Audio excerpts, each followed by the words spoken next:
మళ్ళా ఇంకోసారి నెట్టింట్లోకి వచ్చేసి ఓ తెగ వైరల్ అయిపోయిందండి. అది ఎక్కడ తిరిగితే మనకెందుకు గాని అసలు మ్యాటర్ అంటే చెప్పమ్మా. నీటితో కారు నడిచేస్తుందంటారండి అసలు.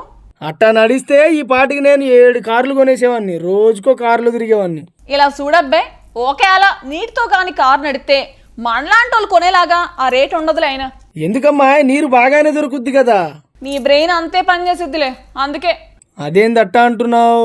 అసలు ఎలక్ట్రిక్ కార్ల రేట్ ఎందుకు ఎక్కువైంది చెప్పు. ఒకవేళ నీటితో కారు నడితే రేట్ ఎక్కడో ఉంటదిలే.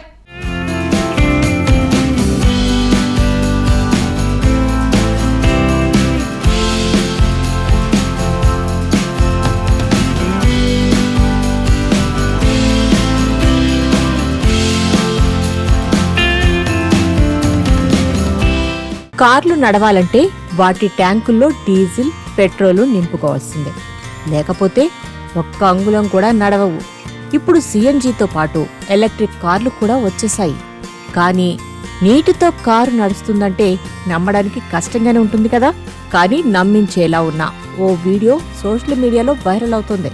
అలావుద్దీన్ ఖాసెమీ అనే ఇరానియన్ శాస్త్రవేత్త ఈ ప్రయోగం చేసి సోషల్ మీడియాలో షేర్ చేశారు. అలావుద్దీన్ ఖాసెమీ చెప్తున్న దాని ప్రకారం నీటిని హైడ్రోజన్, ఆక్సిజన్ గా వేరు చేయడం ద్వారా శక్తిని ఉత్పత్తి చేయవచ్చట. అప్పుడు కారును నడిచేలా చేయొచ్చంటున్నారు. ఇది కొత్త విషయం అయితే కాదు సుమా. ఇప్పటికే ఈ వీడియో గతంలోనూ చాలాసార్లు సోషల్ మీడియాలో చక్కర్లు కొట్టింది. భూమి గుండ్రంగా ఉందంటారు కదా, అందుకేనేమో ఈ వీడియో అటు ఇటు తిరుగుతూ మళ్లీ ఇప్పుడు ఫ్రెష్ గా వైరల్ అవుతుంది. ఈ వీడియోలో అలావుద్దీన్ ఖాసెమీ కారు ట్యాంకును నీటితో నింపడానికి ఒక సాధారణ పైపును ఉపయోగిస్తారు. దానికి ముందు ఆయన అది నీరే అని చెప్పడానికి కొంచెం నీరు తాగుతారు. కారు ఇంజన్ నీటిని హైడ్రోజన్, ఆక్సిజన్ గా మారుస్తుంది. దాని నుంచి వచ్చే శక్తి కారును ముందుకు నడిపిస్తుంది. ఒక్క చుక్క ఇంధనం లేకుండా కేవలం 60 లీటర్ల నీటితో 900 కిలోమీటర్లు ప్రయాణించవచ్చని అలావుద్దీన్ ఖాసెమీ అంటున్నారు. సైన్స్ వరల్డ్ ప్రకారం కారు ముందుకు నడవాలంటే చాలా శక్తి అవసరం. ఇదొక కొత్త ప్రయోగమే, కానీ ఎంతవరకు నిజమో తేల్చేందుకు ఎలాంటి ఆధారాలు లేవు. ఈ వీడియోలో అంశాన్ని సైంటిస్టులు అంగీకరించడం లేదు.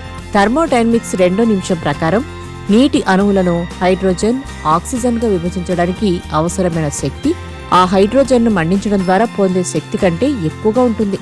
సింపుల్ గా చెప్పాలంటే ఇతర పవర్ లేకుండా నీటితో మాత్రమే కారు నడవడం అసాధ్యమని వాదిస్తున్నారు. మరోపక్క ఈ వీడియో కూడా పాతదే. మొదట 2016లో కనిపించిందని, మళ్లీ 2018, 2023, 2024తో నెట్టింట తిరిగేసి మళ్లీ ఇప్పుడు 2025లో వైరల్ అయింది. ఈ వీడియోలో చూపిస్తున్న విధానానికి ఎలాంటి సైంటిఫిక్ ఆధారాలు లేవంటున్నారు.